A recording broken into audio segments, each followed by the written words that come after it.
Hello दोस्तों, मेरा नाम साहिल हुसैन है और मैं आप लोगों को class 11th entrance exam AMU और जीएमआई के लिए फ़िज़िक्स का लेक्चर प्रोवाइड कर रहा हूं। तो इसमें हम लोगों ने सबसे पहले इलेक्ट्रिसिटी स्टार्ट किया था क्लास 10th का। तो इलेक्ट्रिसिटी में हमने एक पार्ट कवर कर लिया है, लगभग 1 आवर का है और उसे शायद आप लोगों ने देख लिया होगा। हम आज उसी का अगला पार्ट स्टार्ट करने वाले हैं।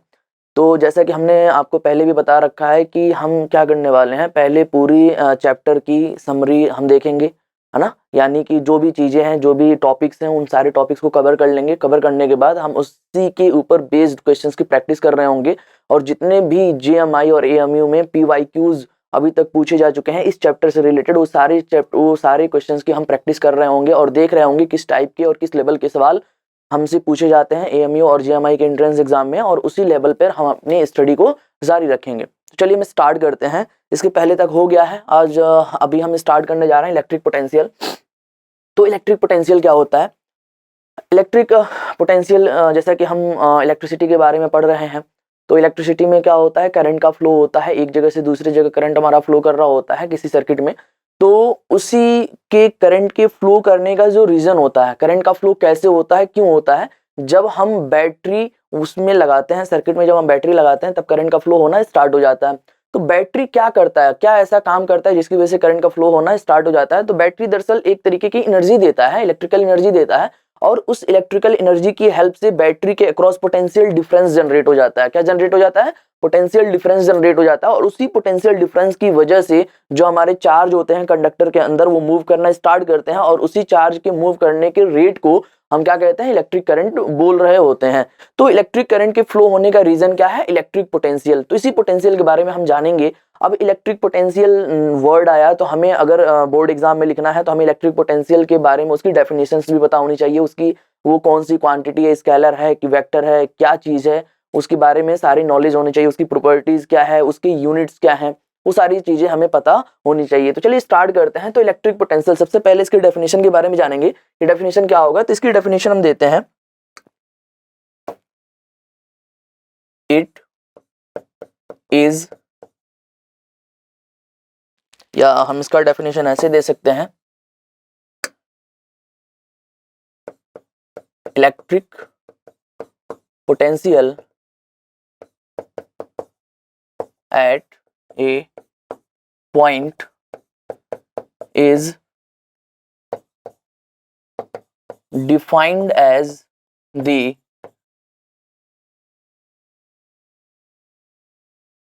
work done in bringing a unit positive charge from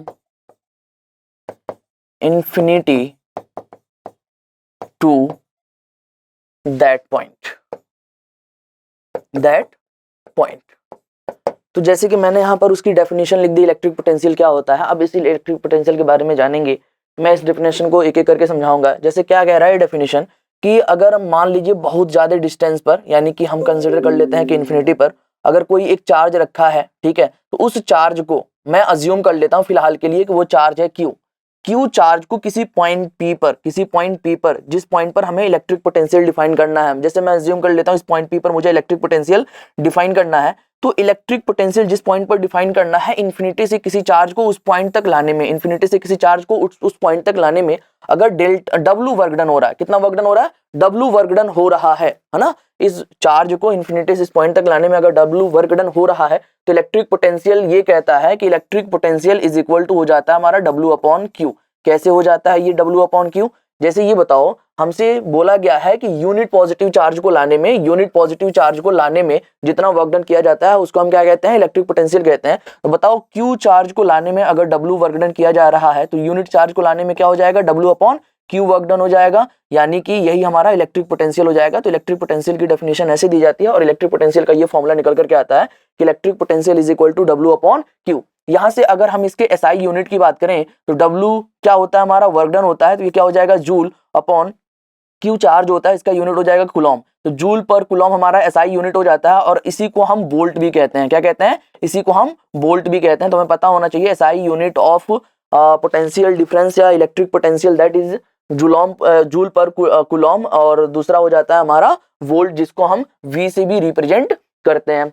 अब सेम वैसे ही हमारा एक इलेक्ट्रिक पोटेंशियल डिफरेंस होता है। पोटेंशियल डिफरेंस क्या होता है? सिंपल सी बात है, इसका अच्छे से डेफिनेशन अगर आपको मान लीजिए बाय द वे कभी भूल जाता है तो सिंपल सा ये बता दीजिएगा, दो पॉइंट के पोटेंशियल के डिफरेंस को हम पोटेंशियल डिफरेंस के नाम से जानते हैं। जैसे क्या है, मान लीजिए हमारे पास एक पॉइंट है ए, दूसरा पॉइंट है बी, ठीक है। इस ए पॉइंट से बी पॉइंट तक लेकर के जाने में किसी क्यू चार्ज को, ए पॉइंट से बी पॉइंट तक किसी क्यू चार्ज को लेकर के जाने में अगर W वर्क डन किया जा रहा है, तो इन दोनों के बीच का जो पोटेंशियल डिफरेंस होता है, जिसको हम डेल्टा V या VAB या VA माइनस VB से रिप्रेजेंट कर सकते हैं, ये बराबर हो जाता है work done per unit charge के, work done per unit charge के। तो इस तरीके से हम इलेक्ट्रिक पोटेंशियल डिफरेंस को भी डिफाइन कर सकते हैं। अगर इसको डेफिनेशन वगैरह लिखनी है तो हम ये भी कह सकते हैं कि एक पॉइंट से, एक किसी पॉइंट से दूसरे पॉइंट तक किसी क्यू चार्ज को लेकर के जाने में अगर W वर्क डन किया जाता है, तो इन दोनों के बीच का, दोनों पॉइंट्स के बीच का पोटेंशियल डिफरेंस हमारा W अपॉन Q हो जाएगा। तो इस तरीके से हम डिफाइन कर सकते हैं। इसका भी यूनिट, दोनों में बहुत ज्यादा डिफरेंस नहीं है, ये हमारा केवल एक पॉइंट के लिए डिफाइन होता है, ये दो पॉइंट के लिए डिफाइन होता है, क्योंकि इसमें एक पॉइंट तो हमारा इन्फिनिटी होता है जो कि पहले से ही नोन होता है। तो इस तरीके से हम दोनों को डिफाइन कर सकते हैं। दोनों की जो SI यूनिट होती है वो वोल्ट ही होती है, इसमें घबराने की जरूरत नहीं है। चलिए, अगर हमारा SI यूनिट वोल्ट है तो उसकी वोल्ट की भी चर्चा कर लेते हैं कि वोल्ट क्या होता है। 1 वोल्ट, 2 वोल्ट, 3 वोल्ट, यूनिट की बात कर रहे हैं ना, ठीक है।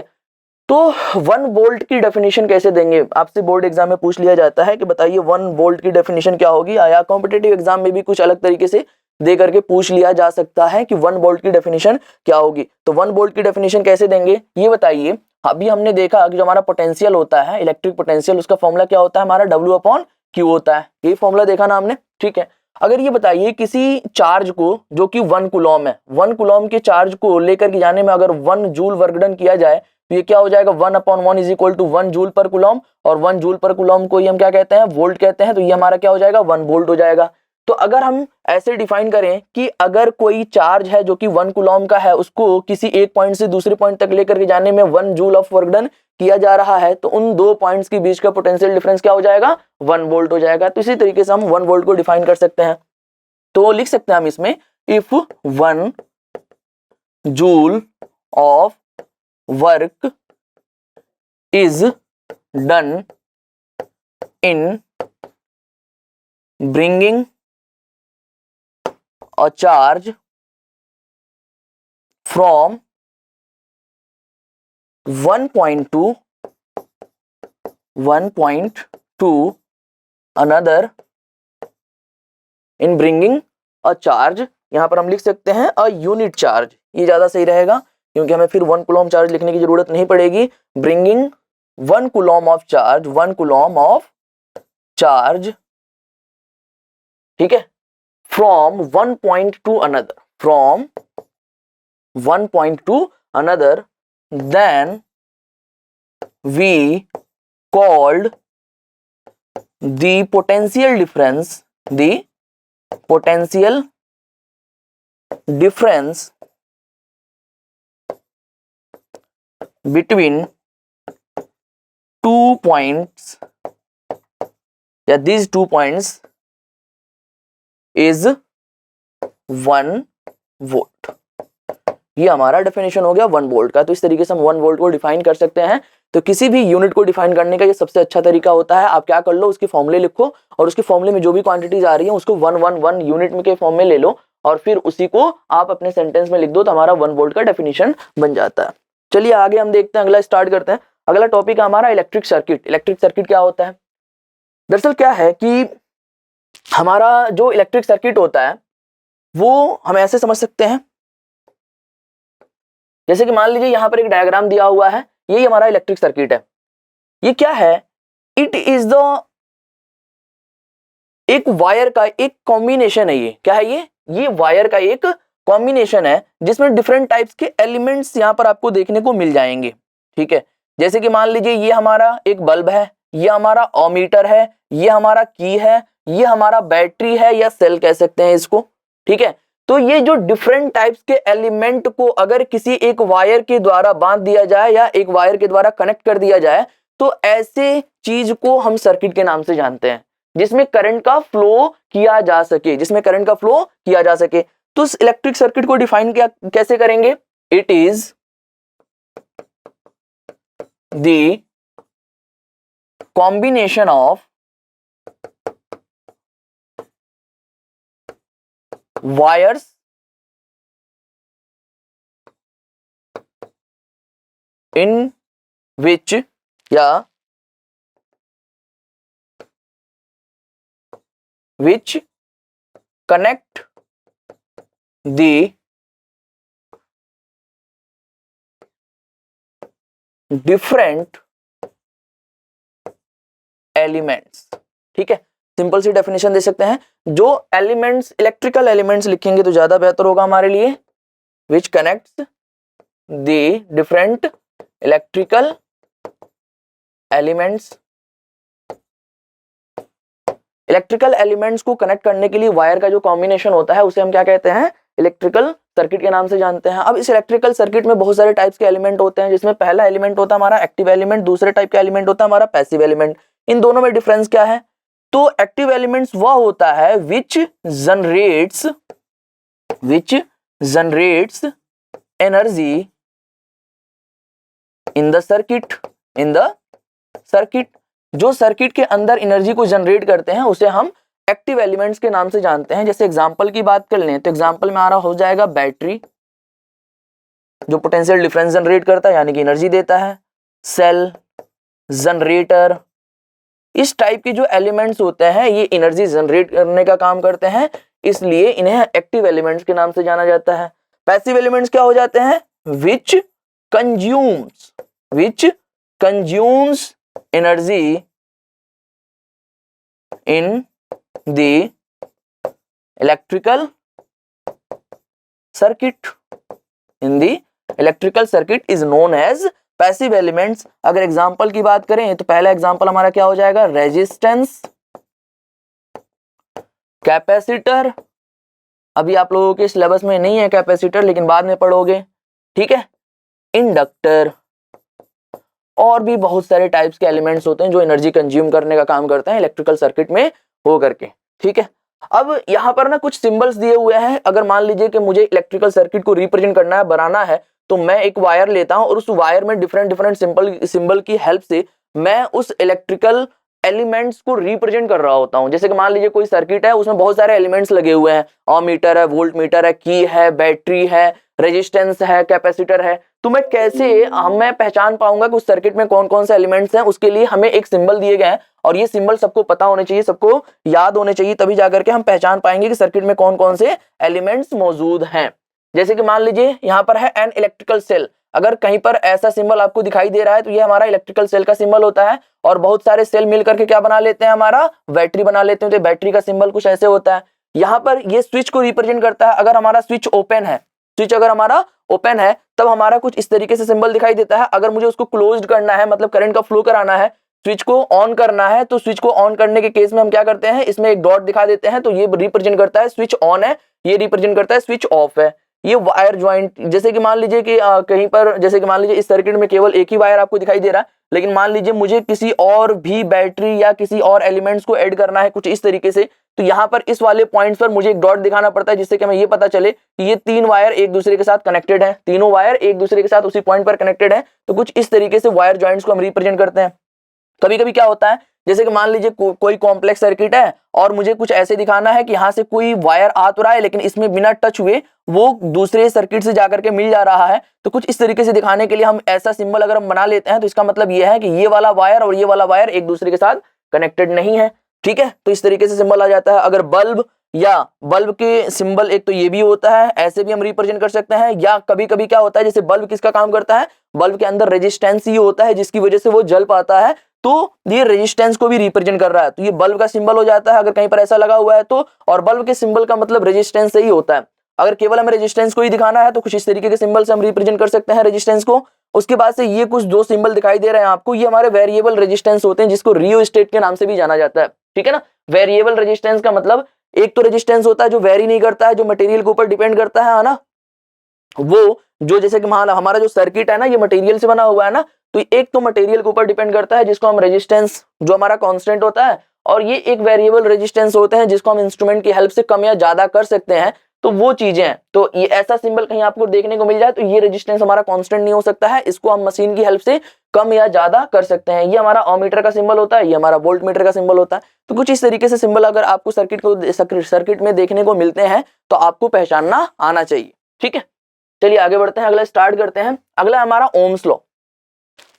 ओम्स लॉ को समझने के लिए ओम्स क्या है, ओम्स लॉ क्या है, दरअसल एक साइंटिस्ट थे ओम, और उन्होंने कुछ एक्सपेरिमेंट्स किया और उन्होंने देखा कि अगर मान लीजिए कोई सर्किट है, ये मैं एक सर्किट बना रहा हूं और इस सर्किट में एक सिंपल सा रेजिस्टेंस ले रहा हूं और एक बैटरी ले रहा हूं जो पोटेंशियल डिफरेंस जनरेट कर रहा है V। बैटरी क्या काम करता है, पोटेंशियल डिफरेंस जनरेट करने का काम करता है। तो ये पोटेंशियल डिफरेंस V जनरेट किया और इसका रेजिस्टेंस आ रहा है। फिलहाल के लिए रेजिस्टेंस के बारे में हमने पढ़ा नहीं है, मैं ऐसे ही बस आपको दिखा देता हूँ। तो अगर ये V वोल्ट की बैटरी से इसको मैं कनेक्ट करता हूँ, इसके पहले भी थोड़ी बहुत नॉलेज होगी आपको, तो हम जानते हैं पॉजिटिव टर्मिनल से करंट निकलता है और फिर इस तरीके से फ्लो होने लगता है। तो पूरे सर्किट में जब तक हमारा स्विच ऑन होता है तब तक हमारा करंट ऐसे ऐसे ऐसे ऐसे फ्लो करता रहता है। ठीक है, तो ओम्स ने ये देखा कि जो हमारा करंट होता है ना वो डायरेक्टली प्रोपोर्शनल होता है पोटेंशियल डिफरेंस के। मतलब जितना ज्यादा पोटेंशियल डिफरेंस बैटरी के क्रॉस अप्लाई करेंगे हम, उतना ज्यादा करंट का फ्लो होगा सर्किट में। जितना ज्यादा पोटेंशियल डिफरेंस अप्लाई करेंगे सर्किट में उतने ज्यादा करंट का फ्लो होगा। तो उसी चीज को उन्होंने मेजर करने के लिए एक ग्राफ प्लॉट किया। उन्होंने क्या किया, डिफरेंट डिफरेंट पोटेंशियल डिफरेंस की बैटरीज को अप्लाई किया। पहले 1 वोल्ट लिया, फिर 2 वोल्ट लिया, फिर 3 वोल्ट लिया, फिर 4 वोल्ट लिया। इस तरीके से कह सकते हैं, जैसे कि मान लीजिए ये हमारा ऊपर के डायरेक्शन में जो वाई डायरेक्शन में हमारा पोटेंशियल डिफरेंस है और जो हमारा एक्स डायरेक्शन में है वो करंट है। तो उन्होंने 0.4 वोल्ट लिया, उस टाइम पर कुछ करंट मिला, 0.8 वोल्ट लिया, उस टाइम पर कुछ करंट मिला, 1.2 वोल्ट लिया, उस टाइम पे कुछ करंट मिला। तो हमें कुछ ऐसे पॉइंट्स मिल गए, एक पॉइंट यहाँ पर ये पॉइंट्स इतने मिले हमें। अब इन पॉइंट्स को मिलाते हुए जब उन्होंने एक लाइन बनाया तो वो लाइन बिल्कुल एक स्ट्रेट लाइन के फॉर्म में आई, बिल्कुल एक स्ट्रेट लाइन के फॉर्म में आई। तो जब भी दो फंक्शन के बीच का ग्राफ एक स्ट्रेट लाइन आए तो हम कहते हैं कि पहला वाला फंक्शन दूसरे वाले फंक्शन के डायरेक्टली प्रोपोर्शनल है। तो उसी का ये सिंबल है कि I is directly proportional to V. इसको मैं ऐसे भी लिख सकता हूं, V is directly proportional to I. मतलब बैटरी में पोटेंशियल डिफरेंस जितना ज्यादा होगा ना, करंट का फ्लो उतना ज्यादा होने वाला है, या करंट जितना ज्यादा होगा पोटेंशियल डिफरेंस उतना ज्यादा होने वाला है। कुछ इस तरीके से रिलेशन होता है पोटेंशियल डिफरेंस और करंट में। अगर मैं इसको थोड़ा सा और डिटेल में जानना चाहूं तो ये किसी एक मटेरियल के लिए होगा, ये किसी एक मटेरियल के लिए होगा, है ना। तो उस मटेरियल, अगर हम मटेरियल चेंज करते हैं ना तो ये ग्राफ, ये स्ट्रेट लाइन ही तो स्ट्रेट लाइन ही आता है कंडक्टर के लिए। ये सबसे जरूरी ये बात है कि ये कंडक्टर का है, ठीक है ना, किसी और मटेरियल का नहीं है। सारे कंडक्टर्स के लिए कुछ ऐसे ही स्ट्रेट लाइन हमारा ग्राफ बनता है V वर्सेस I का, ठीक है। और हम कंडक्टर अगर चेंज कर देते हैं तो ये ग्राफ कुछ ऐसे हो जाता है, ये ग्राफ कुछ ऐसे हो जाता है, लेकिन ये स्ट्रेट लाइन ही होगा। क्या होगा, ये स्ट्रेट लाइन ही होगा, और जो कि ओरिजिन से पास होगा, ये चीज भी है। तो अगर ये कंडक्टर चेंज करने पर ये मतलब जो हमारा लाइन है वो चेंज हो जा रहा है, लाइन चेंज होने का मतलब क्या है, इसका स्लोप चेंज हो रहा है। तो मैं अज्यूम कर लूं कि इसका स्लोप अगर थीटा है, मैं अज्यूम कर लूं इसका स्लोप अगर थीटा है, तो उस केस में अगर मुझे इस मटेरियल का अभी मैं डिफाइन करूंगा रेजिस्टेंस, तो रेजिस्टेंस को डिफाइन करने के लिए मुझे इस ग्राफ की जरूरत पड़ेगी। फिलहाल ओम्स लॉ की चर्चा कर लेते हैं हम। तो ओम्स ने ये बताया कि जो हमारा V होता है वो डायरेक्टली प्रोपोर्शनल होता है I। जब उन्होंने इसको सॉल्व किया तो उन्होंने ये पाया कि V इज इक्वल टू, यहाँ पर एक प्रोपोर्शनलिटी कांस्टेंट आता है जिसको हम R से रिप्रेजेंट करते हैं, तो ये हो जाएगा V is equal to R into I. तो इस तरीके का रिलेशन मिला हमें, जहां पर R हमारा एक कांस्टेंट होता है जिसको हम प्रोपोर्शनलिटी कांस्टेंट या रेजिस्टेंस के नाम से जानते हैं, रेजिस्टेंस के नाम से जानते हैं, रेजिस्टेंस ऑफ द मटेरियल। जिस मटेरियल के लिए हम V वर्सेस I का ग्राफ बनाए हुए हैं, तो उसी का हमारा क्या मिलता है, रेजिस्टेंस मिल जाता है, जिसको हमने नाम दे दिया रेजिस्टेंस। अब ये जो R होता है, ठीक है, अब यही R हम कैलकुलेट करते हैं इस स्लोप की हेल्प से। जैसे कि मान लीजिए मैंने 2 पॉइंट सेलेक्ट कर लिए, एक पॉइंट ये सेलेक्ट कर लिया, दूसरा पॉइंट ये सेलेक्ट कर लिया। अब 2 पॉइंट सेलेक्ट करने के बाद मैं क्या करूंगा, मुझे ना जो जिस मटेरियल के लिए ये हमारा ग्राफ बना हुआ है उस मटेरियल का रेजिस्टेंस मुझे फाइंड आउट करना है। ये जो R की वैल्यू आ रही है उसके लिए मैं क्या करूंगा, ध्यान से देखना, मैं एक हॉरिजॉन्टल लाइन खींचूंगा और एक वर्टिकल लाइन खींचूंगा। ये बताओ यहां से लेकर के यहां तक का जो डिफरेंस होगा हमारा पोटेंशियल डिफरेंस हो जाएगा, और यहां से लेकर के यहां तक का जो होगा हमारा वो करंट हो जाएगा। समझ में आ रहा है कि नहीं आ रहा। तो अगर ये थीटा है, अगर ये थीटा है तो ये भी क्या हो जाएगा, हमारा थीटा हो जाएगा, क्योंकि ये लाइन और ये लाइन दोनों हॉरिजॉन्टल है। तो अगर ये थीटा हो गया तो बताओ इस राइट एंगल ट्रायंगल में tan theta is equal to क्या हो जाएगा, tan theta is equal to V upon I। और ये बताओ tan थीटा को ना हम एक नाम देते हैं, that is slope, that is slope. और V अपॉन I, यहां से देखो रेजिस्टेंस इज इक्वल टू क्या हो जाएगा, बताओ, resistance is equal to V upon I तो होगा।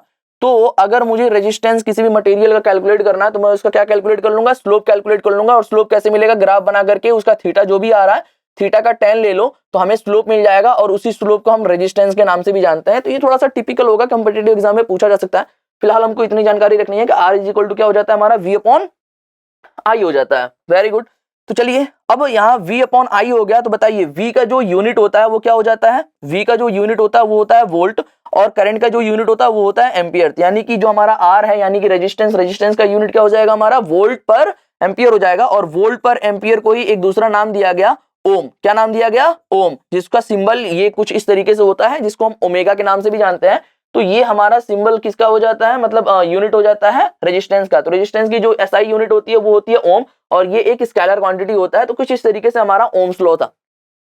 क्लियर हुआ कि नहीं हुआ, ठीक है। तो ये कहानी रही हमारे ओम्स लॉ की। ओम्स लॉ में ये बताया जाता है, कंक्लूजन ये है कि V is directly proportional to I। जब इसको सॉल्व करते हैं तो एक प्रोपोर्शनैलिटी कांस्टेंट आता है जिसको हम कैपिटल R से रिप्रेजेंट करते हैं, और capital R is known as resistance, उसकी यूनिट होती है ओम, ठीक है। अगर मुझे ग्राफ से रेजिस्टेंस फाइंड आउट करना है तो मुझे थीटा एंगल निकालना होगा, थीटा एंगल का tan लेना होगा, और tan theta is equal to क्या होता है, स्लोप होता है, यानी कि slope is equal to resistance. तो एक स्टेटमेंट ये भी याद रख सकते हैं कि वोल्टेज पोटेंशियल डिफरेंस या वोल्टेज वर्सेस करंट का जो स्लोप मिलता है वो स्लोप हमारे लिए क्या होता है, रेजिस्टेंस के बराबर होता है। तो कुछ इस तरीके से हमें याद रखना चाहिए चीजों को। चलिए आगे बढ़ते हैं। तो रेजिस्टेंस को हम डिफाइन कैसे करेंगे, ठीक है। तो रेजिस्टेंस को डिफाइन करने के लिए सबसे पहले ये मैं आपको बता दूं कि रेजिस्टेंस ना किसी भी मटेरियल की प्रॉपर्टी होती है। मटेरियल चेंज करेंगे, कंडक्टर चेंज करेंगे तो रेजिस्टेंस उसकी चेंज हो जाती है, ठीक है। तो रेजिस्टेंस को डिफाइन करने के लिए हम कह सकते हैं it is the property of material, यानी ब्रैकेट में लिख सकते हैं, कंडक्टर भी लिख सकते हैं हम, ठीक है, मटेरियल बाय विच, या केवल हम विच लिखें तो ज्यादा बेहतर होगा, विच opposes the flow of current in the circuit। जैसे कि अभी हमने देखा कि जो हमारा रेजिस्टेंस होता है उसका फॉर्मूला होता है V अपॉन I। तो मैं यहां से ये भी कह सकता हूं कि I is equal to V upon R, यानी कि रेजिस्टेंस जितना ज्यादा होगा, I is inversely proportional to R हो गया ना। रेजिस्टेंस जितना ज्यादा होगा करंट का फ्लो उतना कम होगा। तो ये क्या करता है ना, ये रेजिस्टेंस जो होता है हमारा वो करंट के फ्लो को रिड्यूस करने का काम करता है। तो जिस कंडक्टर के लिए रेजिस्टेंस जितना ज्यादा होता है उसमें करंट का फ्लो आसानी से नहीं हो पाता, यानी कि उसमें करंट हमारा रिड्यूस हो जाता है, उसमें करंट हमारा रिड्यूस हो जाता है। इसीलिए हम यहाँ पर देख पा रहे हैं कि I is inversely proportional to R। जो रेजिस्टेंस जिस मटेरियल के लिए जितना ज्यादा होता है उसमें करंट का फ्लो उतना ही कम हो रहा होता है। इसकी यूनिट्स के बारे में हमने चर्चा कर ली। अब हम बात कर लेते हैं कि ये जो रेजिस्टेंस होता है, एक और डेफिनेशन हम इसकी दे सकते हैं। दूसरा डेफिनेशन क्या दे सकते हैं कि अगर किसी एलिमेंट के अक्रॉस हम पोटेंशियल डिफरेंस V अप्लाई करते हैं और उस एलिमेंट में करंट का फ्लो I होता है, तो उस केस में उस मटेरियल का जो रेजिस्टेंस होगा वो R हो जाएगा। तो इस तरीके से भी हम डिफाइन कर सकते हैं रेजिस्टेंस को। अब हम बात कर लेते हैं, अभी फैक्टर्स अफेक्टिंग की बात करेंगे, उसके पहले हमारा 1 ओम की डेफिनेशन क्या हो जाएगी, वही चीज है, वही सेम प्रोसीजर है। बताइए R का फॉर्मूला क्या होता है, R इज इक्वल टू होता है V अपॉन I, जहां पर V जो होता है वोल्ट, V का जो यूनिट होगा वो क्या हो जाएगा, वोल्ट हो जाएगा। तो अगर हम V को 1 वोल्ट ले लें और करंट को 1 एम्पियर ले लें तो इस केस में ये क्या हो जाएगा, 1 वोल्ट पर एम्पियर, और 1 वोल्ट पर एम्पियर को ही 1 ओम के नाम से जानते हैं। तो 1 ओम को डिफाइन करने के लिए अगर किसी रेजिस्टेंस के अक्रॉस, किसी एलिमेंट के अक्रॉस पोटेंशियल डिफरेंस 1 वोल्ट ले लें और उस एलिमेंट में 1 एम्पियर के करंट का फ्लो हो, तो हम कहते हैं कि उस एलिमेंट का रेजिस्टेंस कितना है, 1 ओम है, ठीक है। तो इसको हम डिफाइन करने के लिए कैसे डिफाइन कर सकते हैं, इट इज, या if current flowing across an element is 1 ampere having potential difference 1 volt, then the resistance of resistance of element is 1 ओम। तो इस तरीके से हम 1 ओम को डिफाइन कर सकते हैं। तो ये हमारा 1 ओम का डेफिनेशन हो जाएगा। उसके बाद अगला टॉपिक हमारा factors on which the resistance of a conductor depends. ठीक है, तो ऐसे कौन कौन से फैक्टर्स हैं जिसके ऊपर resistance of the conductor depend करता है। तो हमने ये देखा कि ये बताओ जो हम भी हमारा सर्किट होता है, ये सर्किट है, तो ये सर्किट ना किसी भी कंडक्टिंग वायर से मिलकर के बना होता है। तो इस कंडक्टिंग वायर का एक छोटा सा हम पार्ट उठा लेते हैं। मैं क्या करता हूँ, इस कंडक्टिंग वायर का एक छोटा सा पार्ट उठा लेता हूँ। तो ज्यादातर ये कौन से शेप के होते हैं, सिलेंड्रिकल ही तो होते हैं। कैसे होते हैं, जो भी हमारा वायर होता है, जो भी आपने देखा होगा वो सिलेंड्रिकल वायर ही देखा होगा। तो मैंने एक सिलेंड्रिकल वायर उठा लिया, थोड़ा सा लेंथ कट करके। तो ये मैं यहाँ पर दिखा रहा हूँ आपको, ये एक सिलेंड्रिकल वायर है और इस सिलेंड्रिकल वायर का लेंथ है L। इस सिलेंड्रिकल वायर का लेंथ है L और इसका ये जो क्रॉस सेक्शनल एरिया आप देख पा रहे हो, जैसे कि मान लीजिए ये हमारा पेन है, ये हमारा वायर मैं यहाँ पे दिखा रहा हूँ। तो ये तो उसकी लेंथ हो जाएगी, ये उसकी लेंथ हो जाएगी और क्रॉस सेक्शनल एरिया क्या हो जाएगा, ये वाली जो उसकी एरिया होगी, इस तरीके से देखने पर ये वाली जो एरिया दिखाई देगी उसको हम क्रॉस सेक्शनल एरिया कहते हैं। तो ये हमारा क्रॉस सेक्शनल एरिया अगर A है, तो हम ये एक्सपेरिमेंटली ये पाया गया कि जो भी रेजिस्टेंस होता है हमारा वो डायरेक्टली प्रोपोर्शनल होता है लेंथ के। मतलब वायर की लेंथ जितनी ज्यादा होगी रेजिस्टेंस उतना ज्यादा होगा। ये इनवर्सली प्रोपोर्शनल होता है एरिया, क्रॉस सेक्शनल एरिया के। मतलब क्रॉस सेक्शनल एरिया जितना ज्यादा होगा रेजिस्टेंस उतना कम होगा और क्रॉस सेक्शनल एरिया जितना कम होगा रेजिस्टेंस उतना ज्यादा होगा, इसलिए इनवर्सली प्रोपोर्शनल बोला गया। इन दोनों को कंबाइन करके अगर हम लिखें तो हम लिख सकते हैं resistance is directly proportional to L/A। अब जब यहाँ से प्रोपोर्शनलिटी को हटाया गया तो एक प्रोपोर्शनलिटी कांस्टेंट आया जिसको हम रो से रिप्रेजेंट करते हैं, रो इंटू L/A। और रो को हम रेजिस्टिविटी के नाम से जानते हैं। रेजिस्टेंस और रेजिस्टिविटी दोनों अलग अलग चीजें हैं, इसको ध्यान में रखिएगा। इसको हम रेजिस्टिविटी के नाम से जानते हैं, which depends on material and temperature.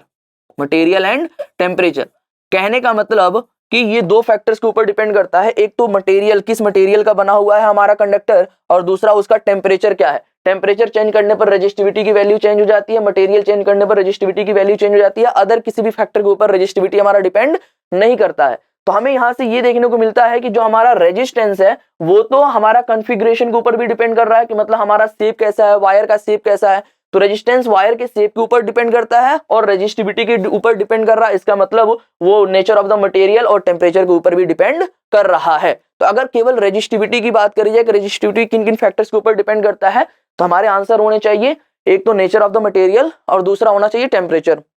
अगर हम बात करें रेजिस्टेंस किन किन फैक्टर्स के ऊपर डिपेंड करता है, तो रेजिस्टेंस एक तो हमारा लेंथ ऑफ द वायर के ऊपर भी डिपेंड करता है, क्रॉस सेक्शनल एरिया के ऊपर डिपेंड करता है, material nature of the material के ऊपर डिपेंड करता है और चौथा टेम्परेचर के ऊपर डिपेंड करता है। तो इस तरीके से हमें पता होना चाहिए चीजों के बारे में।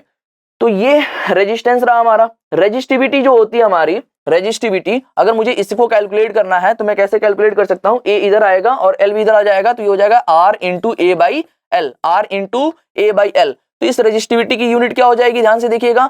R का यूनिट क्या होता है हमारा, ओम होता है। एरिया का यूनिट क्या होता है हमारा, मीटर स्क्वायर होता है। और लेंथ का यूनिट क्या होता है हमारा, मीटर होता है। तो मीटर से एक मीटर कैंसिल आउट हो जाएगा, तो फाइनली ये क्या हो जाएगा, ओम इंटू मीटर। क्या हो जाएगा, ओम इंटू मीटर। तो रेजिस्टिविटी की यूनिट होती है ओम इंटू मीटर। एक और टर्म होता है कंडक्टिविटी, ये भी ध्यान में रख लीजिएगा। कंडक्टिविटी कुछ भी नहीं है कंडक्टिविटी। कंडक्टिविटी को हम सिग्मा से रिप्रेजेंट करते हैं। जस्ट ये रेजिस्टिविटी का रेसिप्रोकल होता है, जस्ट ये रेजिस्टिविटी का रेसिप्रोकल होता है। तो इसको भी आप लोग थोड़ा सा जहन में रख सकते हैं। तो इस तरीके से हम किन किन फैक्टर्स के ऊपर रेजिस्टेंस हमारा डिपेंड करता है, तो वो हमने देख लिया। एक तो लेंथ ऑफ द वायर, एक क्रॉस सेक्शनल एरिया, एक मटेरियल और चौथा टेम्परेचर के ऊपर डिपेंड करता है। तो ये सारी चीजें हमें पता होनी चाहिए। चलिए आगे बढ़ते हैं। अगला बात करते हैं हम effect of stretching a wire on its resistance. अगर हम किसी वायर को स्ट्रेच करते हैं तो उस केस में रेजिस्टेंस के ऊपर क्या फर्क पड़ता है, ध्यान से देखिएगा। जैसे कि मान लेते हैं, मैं अज्यूम कर लेता हूं एक वायर है हमारे पास। इस वायर की लेंथ है L और इसका क्रॉस सेक्शनल एरिया है A। मैंने इस पर फोर्स लगा करके इसको स्ट्रेच कर दिया, मैंने इस पर फोर्स लगा करके इसको स्ट्रेच कर दिया। बताओ क्या चीज चेंज इसकी नहीं होगी, इसका लेंथ इंक्रीज हो जाएगा ना। ये बताओ किसी भी वायर को अगर हम उसको फोर्स लगा करके स्ट्रेच कर दें तो उसका लेंथ क्या हो जाएगा, इंक्रीज होगा, जाहिर सी बात है। तो मैं अज्यूम कर लेता हूं कि इसका लेंथ हो गया L डैश। क्या हो गया, L डैश। अरे आया कि नहीं आया, इसका क्रॉस सेक्शनल एरिया में क्या कोई चेंज आएगा? हाँ बिल्कुल चेंज आएगा। क्यों चेंज आएगा? क्योंकि इसकी लेंथ इंक्रीज हो रही है ना, लेंथ इंक्रीज हो रही है तो इसका क्रॉस सेक्शनल एरिया क्या हो जाएगा? डिक्रीज हो जाएगा। क्यों ऐसा इसलिए हो रहा है? क्योंकि इसकी रेजिस्टिविटी में तो कोई फर्क आ नहीं रहा है। ये जिस मटेरियल का बना हुआ है तो उस मटेरियल का रेजिस्टेंस तो हमारा रो ही रहेगा। ठीक है, अब क्या है, ये मटेरियल चेंज नहीं हो रहा है तो यहाँ पर भी रेजिस्टिविटी हमारी रो ही रहेगी। इसका लेंथ इंक्रीज हो रहा है तो ये बताओ इसके वॉल्यूम में एक्स्ट्रा कहीं से वॉल्यूम ऐड तो नहीं हो रहा है ना? हम उसी वायर को स्ट्रेच कर रहे हैं ना। देखो सवाल दो तरीके से पूछे जाएंगे आपसे। एक तो हमने उसका लेंथ इंक्रीज कर दिया, ऐसा पूछा जाएगा, ऐसे कहा जाएगा हमने उसका लेंथ इंक्रीज कर दिया, मतलब अदर जगह से मटेरियल हमने ला करके उसमें जोड़ दिया। दूसरा होगा हमने उसके लेंथ को स्ट्रेच कर दिया, हमने उसके लेंथ को स्ट्रेच कर दिया। तो ध्यान रखिएगा, अगर लेंथ इंक्रीज हुआ, लेंथ इंक्रीज हुआ है ना, यानी कि हमने बाहर से किसी मटेरियल को लाया, तब क्रॉस सेक्शनल एरिया में कोई फर्क नहीं पड़ेगा, है ना। सवाल करते हुए हम इस चीज को और डिटेल में समझेंगे। और लेकिन अगर लेंथ को स्ट्रेच किया जा रहा है ना, लेंथ को खींच करके बढ़ाया जा रहा है ना, तो उस केस में हमारी क्रॉस सेक्शनल एरिया डिक्रीज हो जाती है। क्यों? क्योंकि ये जिस मटेरियल का बना हुआ है, अलग से कोई वॉल्यूम ऐड तो नहीं हो रही है ना, तो हमारा वॉल्यूम कांस्टेंट होता है। क्या कांस्टेंट होता है हमारा? हमारा वॉल्यूम कांस्टेंट होता है। Volume constant, volume is equal to constant. तो ये बताइए पहले इसका वॉल्यूम कितना रहा? पहले इसका वॉल्यूम क्रॉस सेक्शनल एरिया किसी भी सिलेंडर का, जैसे सिलेंडर मैं आपको दिखाना चाहूं तो ये है सिलेंडर, ठीक है। तो इस सिलेंडर का जो क्रॉस सेक्शनल एरिया है, this is the cross sectional area of the cylinder और this is the length of the cylinder. तो इसका वॉल्यूम क्या हो जाएगा बताओ? इसका क्रॉस सेक्शनल एरिया हमें पता चल जाए तो क्या मैं इसके लेंथ में मल्टीप्लाई कर दूंगा तो इस सिलेंडर का टोटल वॉल्यूम नहीं मिल जाएगा?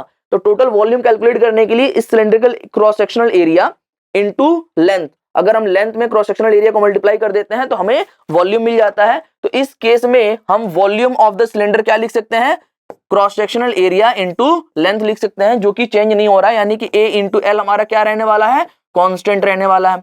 अब हमने इसको स्ट्रेच करके एल डैश, इसका लेंथ हो गया और मैं अज्यूम कर लेता हूं कि इसका cross sectional area A dash हो गया। अब इसका वॉल्यूम कितना हो जाएगा? अब इसका वॉल्यूम हो जाएगा A dash into L dash. और चूंकि वॉल्यूम कांस्टेंट है ना, वॉल्यूम चेंज नहीं हो रहा है ना, तो उस केस में हम इक्वेशन क्या अप्लाई करेंगे? Initial volume is equal to final volume A dash into L dash. तो यहां से L dash is equal to, या एल तो हमें पता होगा कि कितना लेंथ हमने इंक्रीज किया, सवाल में गिवन होगा कि कितना लेंथ हमने इंक्रीज किया, तो लेंथ कितने गुना किया तो एरिया भी उसी तरीके से क्या हो जाएगा? डिक्रीज हो जाएगा। और उसको निकालने के लिए हम कौन सा फॉर्मूला अप्लाई करेंगे? ध्यान से देखिएगा, A dash is equal to A into L divided by L dash. तो इस तरीके से हमारा क्या आ जाएगा? फाइनल एरिया भी आ जाएगा। अब इनिशियली रेजिस्टेंस हमारा क्या हो जाएगा? इनिशियल रेजिस्टेंस हमारा हो जाएगा rho into L by A, rho into L by A. Final resistance हमारा क्या हो जाएगा? R dash is equal to rho, rho में तो कोई चेंज नहीं हो रहा, मटेरियल चेंज नहीं हो रहा है तो रो में कोई चेंज नहीं हो रहा है, लेकिन लेंथ हमारा एल डैश हो चुका है, क्रॉस सेक्शनल एरिया हमारा ए डैश हो चुका है। अब हम क्या करने वाले हैं? Rho into L dash divided by, बताइए ए डैश की जगह पर ये लिख दूं मैं, ये हो जाएगा A into L divided by L dash, L dash ऊपर जाके मल्टीप्लाई हो जाएगा, फाइनली ये आ जाएगा रो इंटू एल डैश का square divided by A into L. Clear हुआ कि नहीं हुआ? तो इस तरीके से, sorry,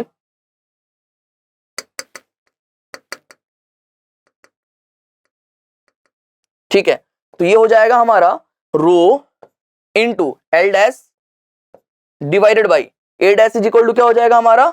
A into L divided by L dash, तो ये जाकर के ऊपर मल्टीप्लाई हो जाएगा तो ये हो जाएगा एल स्क्वायर। तो इस तरीके से हमारा R dash is equal to हो जाएगा रो इंटू एल डैश का square divided by A into L. ठीक है, तो इस तरीके से हमारी रेजिस्टिविटी निकल जाए, रेजिस्टेंस निकल जाएगी। तो हम सवाल जब करेंगे ना, इसमें बहुत ज्यादा, मतलब बस यही एक्सप्लेन करना था कि वॉल्यूम हमारा कांस्टेंट रहने वाला है और इस तरीके से हम प्रॉब्लम को सॉल्व कर सकते हैं। फाइनली जब अभी हम देखेंगे तब हम सीख रहे होंगे। चलिए हम स्टार्ट करते हैं हमारा अगला topic, combination of resistance. Combination of resistance क्या होता है? जैसे कि मान लो कभी कभी हमें सर्किट्स में, जैसे हमारे पास जो रेजिस्टेंस होता है ना, एक्सटर्नल रेजिस्टेंस, वो फिक्स होते हैं कि 1 ओम का है, 2 ओम का है, मार्केट में हम खरीदने जाएंगे तो। अब यहाँ पर क्या होता है ना कि हमें कुछ ज्यादा रेजिस्टेंस की जरूरत है, ज्यादा ओम के रेजिस्टेंस की जरूरत है, तो हम क्या करते हैं ना, उनका कॉम्बिनेशन बना लेते हैं। तो उनका कॉम्बिनेशन कैसे बनाते हैं? याद रखिएगा, जब भी हमें ज्यादा रेजिस्टेंस की जरूरत पड़ती है और हमारे पास कम कम ओम के रेजिस्टेंस पड़े होते हैं, तो हम उनको सीरीज में ऐड करते हैं। तो सीरीज में ऐड करने से रेजिस्टेंस हमारा इंक्रीज हो जाता है, और जब हमें कम रेजिस्टेंस की जरूरत होती है तो पैरेलल में ऐड करने पर रेजिस्टेंस हमारा डिक्रीज हो जाता है। इसीलिए यही हमारा एप्लीकेशन है कॉम्बिनेशन ऑफ रेजिस्टेंस का। कॉम्बिनेशन ऑफ रेजिस्टेंस दो टाइप्स का होता है। पहला होता है हमारा series combination, series combination. Series combination में क्या होता है, जैसे कि मान लीजिए फिगर जो आपको दिखाई दे रहा है, इस फिगर में हमारे जो रेजिस्टेंस है वो सीरीज कॉम्बिनेशन में ही है। तो सीरीज कॉम्बिनेशन में जो हमारा R1 है, R2 है और R3 है, ये तीनों रेजिस्टेंस सीरीज कॉम्बिनेशन में लगे हुए हैं। तो मैं आपको बता देना चाहता हूं, यहां से जो करंट पास होगा ना, मान लेते हैं कि यहां से करंट I पास हुआ, ये बताओ यहां तक इसको दूसरा कोई रास्ता मिला नहीं, इसी रास्ते से जा रहा है, तो यहां पर भी करंट I ही पास होगा, यहां पर भी करंट I ही पास होगा। इसका मतलब यह है सीरीज कॉम्बिनेशन में करंट सेम होता है, सीरीज कॉम्बिनेशन में करंट सेम होता है। लेकिन यहां पर देखिएगा, मैं इस पॉइंट को x नाम दिया हुआ है, इसको मैं a बोल देता हूं, इसको मैं b बोल देता हूं, और इस पॉइंट को इसने y नाम दिया हुआ है।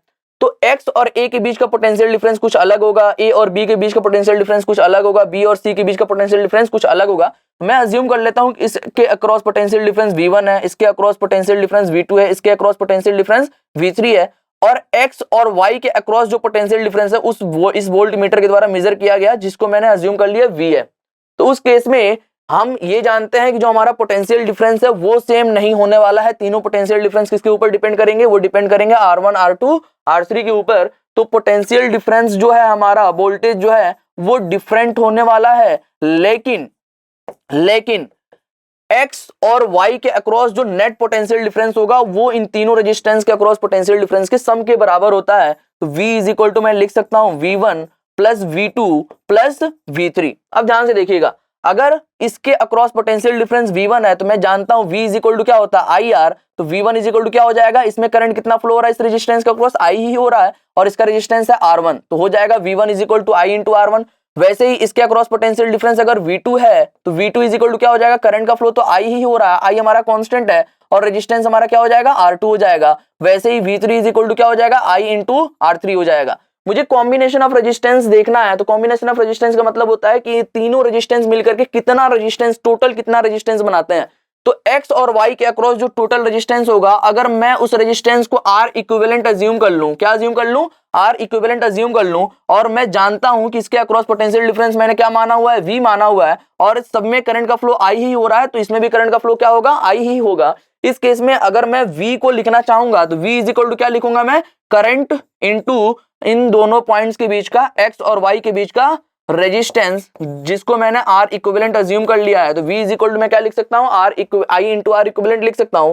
इस V की वैल्यू को, V1, V2, V3 की वैल्यू को सबको उठा करके इस इक्वेशन में अगर हम पुट करते हैं, इसको इक्वेशन हम 1 कंसीडर कर लेते हैं, तो यहां पर क्या आ जाएगा हमारा, I into R equivalent is equal to I into R1 plus I into R2 plus I into R3। इस केस में अगर मैं I को कॉमन ले लूं तो यहां से हो जाएगा R1 plus R2 plus R3 is equal to I into R equivalent. I से I को मैं कैंसिल आउट कर सकता हूं, तो यहां से R equivalent is equal to क्या हो जाएगा, R1 plus R2 plus R3। तो ये हमारे फॉर्मूले बन जाएंगे जब भी तीन रेजिस्टेंस या तीन से अधिक रेजिस्टेंस सीरीज कॉम्बिनेशन में गिवन हो, तो उस केस में उनका R इक्विवेलेंट निकालने के लिए हमें क्या करना है, सभी रेजिस्टेंस को एक दूसरे के साथ ऐड कर देना है। इसे हम सीरीज कॉम्बिनेशन के नाम से जानते हैं। ठीक है, ये रही कहानी सीरीज कॉम्बिनेशन की। अगला है सेम वैसे ही पैरेलल कॉम्बिनेशन का। तो यहां पर देखिएगा पैरेलल कॉम्बिनेशन में क्या होता है, दूसरा है हमारा पैरेलल कॉम्बिनेशन।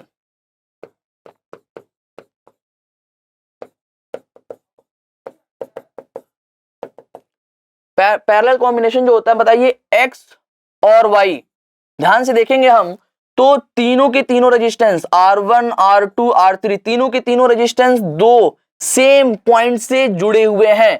x और y इन दोनों का कॉमन, इन तीनों रेजिस्टेंस का कॉमन पॉइंट क्या है, x और y है। तो ये जो हमारा पोटेंशियल डिफरेंस होता है, जो हमारा वोल्ट मीटर होता है, वो पोटेंशियल डिफरेंस मेजर करता है। तो मतलब x y के अक्रॉस पोटेंशियल डिफरेंस मेजर करके ये दे देगा। तो मतलब कहने का मतलब यह है कि अगर ये पोटेंशियल डिफरेंस v मेजर करता है तो वो पोटेंशियल डिफरेंस इसके लिए भी होगा, वही पोटेंशियल डिफरेंस इसके लिए भी होगा, वही पोटेंशियल डिफरेंस इसके लिए भी होगा। तो पैरेलल कॉम्बिनेशन में हम कह सकते हैं कि potential difference is same. Potential difference जो होता है वो क्या होता है, सेम होता है। तो पैरेलल कॉम्बिनेशन में पोटेंशियल डिफरेंस सेम होता है। लेकिन ध्यान से देखिएगा, अगर मैं अज्यूम कर लूं, मैं ऐसा सोचूं कि यहां से करंट हमारा आई जा रहा है, और फिलहाल के लिए मैं अज्यूम कर लेता हूं कि इसमें कोई करंट नहीं जा रहा है, इसके रेजिस्टेंस को हम नेग्लिजिबल अज्यूम कर लेते हैं। तो करंट हमारा, मतलब कहने का मतलब हमने यहां पर नहीं लगा रखा है, ठीक है। हम यहां पर वोल्ट मीटर क्यों लगाते हैं, वोल्ट मीटर लगाते हैं इनके अक्रॉस पोटेंशियल डिफरेंस मेजर करने का। हमने पोटेंशियल डिफरेंस मेजर कर लिया, उसके बाद से इसको हमने हटा दिया। तो हमारे पास कितने पाथ मिल रहे हैं, 3 पाथ मिल रहे हैं। आई करंट जा रहा है तो R1 में मैं अज्यूम कर लेता हूं I1 करंट गया, I2 में R2 में I2 करंट गया और इसमें I3 करंट गया। क्यों ऐसा हो रहा है? क्योंकि जंक्शन पर ये 3 रास्ते मिल जा रहे हैं इसको, तो करंट थोड़ा सा इसमें चला जाएगा, थोड़ा इसमें जाएगा, थोड़ा इसमें जाएगा, मतलब बढ़ जाएगा। तो इस केस में हमारा ये I करंट जो जा रहा था वही तो तीनों में बटा है ना, तो जो हमारा I होगा वो तीनों करंट के सम के बराबर होगा, यानी कि तीनों रेजिस्टेंस का क्रॉस जो हमारा करंट जाने वाला है वो डिफरेंट होने वाला है। तो हम जानते हैं पैरेलल कॉम्बिनेशन में पोटेंशियल डिफरेंस तो सेम होता है, लेकिन करंट क्या होती है, डिफरेंट होती हैं, और जितना नेट करंट आता है वो तीनों में क्या हो जाता है, बढ़ जाता है। तो मैं लिख सकता हूं I is equal to I1 plus I2 plus I3, ये हमारा पहला इक्वेशन हो जाएगा। अब बताओ मुझे R इक्विवेलेंट निकालना है, तो R इक्विवेलेंट के लिए मैं क्या अज्यूम कर सकता हूं, मैं अज्यूम कर सकता हूं केवल एक रेजिस्टेंस है जिसको मैंने R इक्विवेलेंट मान लिया, और ये है पॉइंट X और ये है पॉइंट Y। अब इसमें जो करंट जा रहा है वो नेट करंट जा रहा होगा I, समझ में आ रहा है कि नहीं आ रहा? अब बताओ इसके अक्रॉस X और Y के अक्रॉस पोटेंशियल डिफरेंस कितना है, V तो है, इसके अक्रॉस भी पोटेंशियल डिफरेंस V है, इसके अक्रॉस पोटेंशियल डिफरेंस V, और यहाँ पर भी V है। तो अब यहाँ पर इक्वेशन क्या लिख सकता हूं मैं, यहाँ पर पहले वाले रेजिस्टेंस के लिए अगर इक्वेशन लिखना चाहूं तो V इज इक्वल टू क्या लिखूंगा, I1 इंटू R1, कोई दिक्कत? दूसरे वाले के लिए क्या लिखूंगा, V is equal to I2 into R2। तीसरे वाले के लिए क्या लिखूंगा, V is equal to I3 into R3। तो यहां से मुझे I1 इज इक्वल टू कितना मिल जाएगा, V upon R1, I2 is equal to कितना मिल जाएगा, V अपॉन R2, और I3 इज इक्वल टू कितना मिल जाएगा, V अपॉन R3। यहां से मुझे क्या मिलेगा, यहां से मुझे I इज इक्वल टू मिल जाएगा V अपॉन R इक्विवेलेंट। इन सभी वैल्यूज को उठा करके यहां पे पुट करो, तो हो जाएगा V upon R equivalent is equal to V upon R1 plus V upon R2 plus V upon R3। यहां हो जाएगा V upon R equivalent is equal to, V को कॉमन ले लेता हूं तो यहां पर हो जाएगा 1 upon R1 plus 1 upon R2 plus 1 upon R3। यहाँ पर V है, यहाँ पर V है, कैंसिल आउट हो जाएगा। फाइनली हमारे पास फॉर्मूला आ जाएगा, 3 रेजिस्टेंस को अगर हम पैरेलल कॉम्बिनेशन में ऐड करते हैं तो उनका रेसिप्रोकल का सम R इक्विवेलेंट के रेसिप्रोकल के बराबर होता है। तो ये वाला फॉर्मूला हम अप्लाई करके अगर 2 या 2 से अधिक रेजिस्टेंस पैरेलल कॉम्बिनेशन में है तो उनका R इक्विवेलेंट कैलकुलेट कर सकते हैं। ठीक है, ये रहा हमारा R इक्विवेलेंट, यानी कि कॉम्बिनेशन ऑफ रेजिस्टेंस। कुछ इस तरीके से हम फॉर्मूला अप्लाई करके कर पाएंगे। बोर्ड एग्जाम में डेरिवेशन आ जाता है तो उसके लिए भी हमने कर लिया, और वो आप लोग देख लीजिएगा। अगला है हमारा heating effect of electric current. कुछ नहीं है, जैसे कि मान लीजिए कोई एक सर्किट है और इस सर्किट को मैंने पोटेंशियल डिफरेंस दे दिया V और इसका रेजिस्टेंस है R। तो बताइए इसमें कुछ करंट का फ्लो होगा, तो करंट अगर I जा रहा है तो I इज इक्वल टू क्या हो जाएगा हमारा, V अपॉन R हो जाएगा। ये फॉर्मूला हमें पता है। बताइए कि ये जो रेजिस्टेंस में ये जो करंट जा रहा है, ये करंट काम क्या करेगा, ये काम क्या कर रहा है। दरअसल जैसे कि मैं इस रेजिस्टेंस की जगह पर बल्ब मान लूं, तो बल्ब क्या काम करता है, लाइट प्रोड्यूस करता है। लाइट कैसे प्रोड्यूस करता है, क्योंकि रेजिस्टेंस जो होता है ना वो उसके करंट के फ्लो को रोकना चाहता है, और करंट का फ्लो किसकी वजह से होता है, इलेक्ट्रॉन के फ्लो की वजह से होता है। अब इलेक्ट्रॉन का फ्लो को जो हमारा रेजिस्टेंस है वो जितना ज्यादा होगा वो उतना ज्यादा रोकना चाहेगा, तो वहां पर फ्रिक्शन पैदा होगा, और फ्रिक्शन की वजह से वो हीट होना स्टार्ट होंगे, और हीट होते होते होते होते एक टाइम ऐसा आएगा जो बिल्कुल व्हाइट रेज जनरेट करने लगते हैं, जिसको हम लाइट के नाम से जानते हैं। तो इस तरीके से हमारा लाइट प्रोड्यूस होता है। तो हो क्या रहा है यहाँ पर रेजिस्टेंस जहां पर होता है ना वहां पर हीट ही तो प्रोड्यूस होता है। तो जितना करंट जाएगा, जितना करंट जिस रेट से जाएगा वो क्या करेगा, वहां पर उतना ही ज्यादा हीट प्रोड्यूस करने का काम करेगा। ठीक है, यही चीज है heating effect of electric current का मतलब। जैसे कि मान लीजिए किसी बैटरी से हमने किसी रेजिस्टेंस को या किसी भी अप्लायंस को जिसमें रेजिस्टेंस है उसको हमने जोड़ दिया, तो वो क्या काम करता है, वो हीट प्रोड्यूस करने का काम करता है, और हीट प्रोड्यूस करके वो लाइट में भी कन्वर्ट कर सकता है, और भी बहुत सारी चीजें होती हैं। अभी हम उसका इफेक्ट भी देखेंगे। तो जैसे कि ये करंट जा रहा है और इसमें हीट प्रोड्यूस हो रहा है, तो हमें ये देखना है कि हीट कितना प्रोड्यूस हो रहा है। ध्यान से देखिएगा, जितना वर्क डन होता है उतना ही तो हीट प्रोड्यूस होता है। आपने वर्क एनर्जी पावर पढ़ा होगा क्लास 9th में, उसमें आपको सिखाया गया होगा कि वर्क और हीट एनर्जी ये तीनों एक दूसरे से इंटर रिलेटेड होते हैं। जितना वर्क डन होता है उतना ही हीट वो प्रोड्यूस करेगा। अभी हमने स्टार्टिंग में एक फॉर्मूला पढ़ा था, work done is equal to Q into V, या ये फॉर्मूला पढ़ा होगा V is equal to work done divided by Q। तो यहां से हम इसको ऐसे लिख सकते हैं। जब इसको ऐसे लिख सकते हैं तो ये बताइए, वर्क डन यानी कि जितना वर्क डन होगा वही तो हीट में कन्वर्ट होगा। मैं लिख सकता हूं इसको Q इंटू V। स्टार्टिंग में हमने एक और फॉर्मूला पढ़ा था, I is equal to Q upon T। तो यहाँ से Q इज इक्वल टू क्या लिख सकता हूँ मैं, I इंटू टी लिख सकता हूँ। तो यहाँ पर अगर मैं I इंटू टी और V एक अलग से इसको ऐसे लिख दूं, क्या मैं इसको थोड़ा सा ऐसे सजा करके भी लिख सकता हूँ, VI इंटू टी, ऐसे भी लिख सकता हूँ मैं, VI इंटू टी। तो VIT जो होता है हमारा वो जनरल फॉर्मूला होता है हीट प्रोड्यूस का। जब भी हम किसी V वोल्ट की बैटरी को किसी R रेजिस्टेंस के अप्लायंस से ऐड कर देते हैं तो उसमें जो हीट प्रोड्यूस होता है उसका फॉर्मूला क्या हो जाएगा हमारे पास, VIT हो जाएगा। एक फॉर्मूला तो ये हो जाएगा हमारा। दूसरा फॉर्मूला क्या हो जाएगा ये बताओ, V इज इक्वल टू क्या होता है, I इंटू आर होता है। तो अगर मैं V is equal to I into R रखूंगा तो I और I मिलकर क्या हो जाएगा, I स्क्वायर हो जाएगा। तो ये हो जाएगा I square R into T. एक और फॉर्मूला हो जाएगा, अगर मैं I को चेंज कर लूं तो I इज इक्वल टू क्या होता है, V अपॉन R होता है। तो V अपॉन R करूंगा मैं तो V और V मिलकर क्या हो जाएगा, V square divided by R into T. तो ये हमारे पास तीन फॉर्मूले होते हैं। इन तीन फॉर्मूले के द्वारा हम हीट जनरेट निकाल सकते हैं। तो बैटरी इतना हीट जनरेट करेगा और ये इतना एनर्जी क्या करेगा, कंज्यूम करके सराउंडिंग में प्रोड्यूस कर देगा। तो इतना हीट रिलीज होता है। तो ये हीट का हमारा फॉर्मूला होता है। इसका फायदा क्या है, इसका फायदा ये है कि जो हमारे कंपोनेंट्स होते हैं, जो हमारे अप्लायंसेस होते हैं, जैसे कि एग्जांपल की बात करूं, जैसे कि यहाँ पर अगला टॉपिक हमारा application of heating effect of electric current. तो सबसे पहला हमारा जो एप्लीकेशन होता है वो होता है इलेक्ट्रिक बल्ब में। इलेक्ट्रिक बल्ब क्या होता है, कुछ इस तरीके का शेप का हमारे पास इलेक्ट्रिक बल्ब होता है। इसमें यहाँ पर कुछ इंस्ट्रूमेंट्स इंडक्टर जो हमारे इंसुलेटर होते हैं वो लगे होते हैं और इस इंसुलेटर के अंदर से दो वायर निकले हुए होते हैं। जैसे एक वायर ऐसे जाता है और यहाँ पर बहुत सारे रेजिस्टेंस होते हैं, ऐसे हो रहा होता है और फिर ये नीचे की तरफ आकर के ये किसी बैटरी से कनेक्ट हो जाता है। ठीक है, अब ये बैटरी करंट का फ्लो करती है। करंट का फ्लो करने की वजह से इसमें करंट जाता है और इसमें बहुत ज्यादा रेजिस्टेंस होने की वजह से, और इसका जो मतलब ऐसे एलिमेंट्स यूज करते हैं जैसे कि जिसको हम टंगस्टन कहते हैं। तो ये टंगस्टन जो होता है ना, इसकी जो बॉइलिंग पॉइंट होती है ना वो बहुत ज्यादा होती है, तो ये जल्दी पिघलता नहीं है। तो इस केस में जितना ज्यादा करंट जाता रहेगा उतना हीट प्रोड्यूस होता रहेगा और इसीलिए ये क्या करने लगता है, ये लाइट प्रोड्यूस करने लगता है। जब ये बहुत ज्यादा गर्म हो जाता है, बहुत ज्यादा हीट प्रोड्यूस करके ये लाइट प्रोड्यूस करने लगता है। तो इस तरीके से इलेक्ट्रिक बल्ब हमारा काम करता है। दूसरा क्या हो जाएगा हमारा, इलेक्ट्रिक आयरन हो जाएगा। इलेक्ट्रिक आयरन जिससे हम कपड़े प्रेस करते हैं, वो भी हमारा heating effect of electric current के ऊपर बेस्ड है। और उसके बाद से हमारा क्या हो जाएगा, केटल हो जाएगा। केटल भी हमारा heating effect of electric current के ऊपर बेस्ड है। और क्या हो जाएगा, और क्या हो सकते हैं, और हो सकता है हमारा इलेक्ट्रिक हीटर हो सकता है, इलेक्ट्रिक हीटर हो सकता है। और भी बहुत सारे अप्लायंसेस के अंदर अप्लाई किया जाता है हमारा heating effect of electric current. तो इस तरीके से हम याद रख सकते हैं। अगला टॉपिक हमारा इलेक्ट्रिक पावर। इलेक्ट्रिक पावर क्या होता है, it is the rate of energy generate और कंज्यूम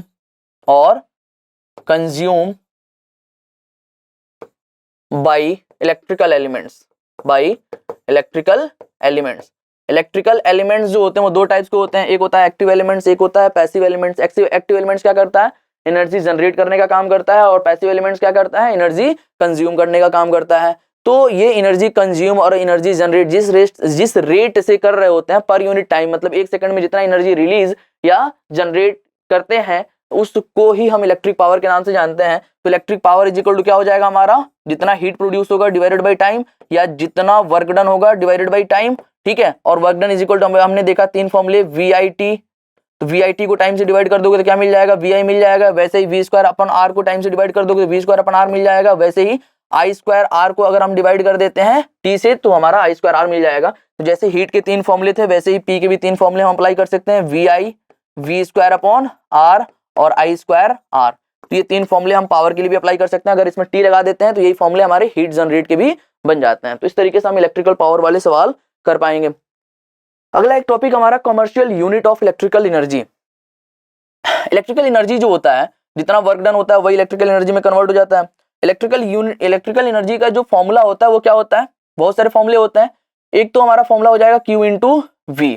ठीक है, अब देखिए क्या होता है कि इसका जो यूनिट होता है वो क्या होता है, जूल होता है। इसका जो यूनिट होता है वो क्या होता है, जूल होता है।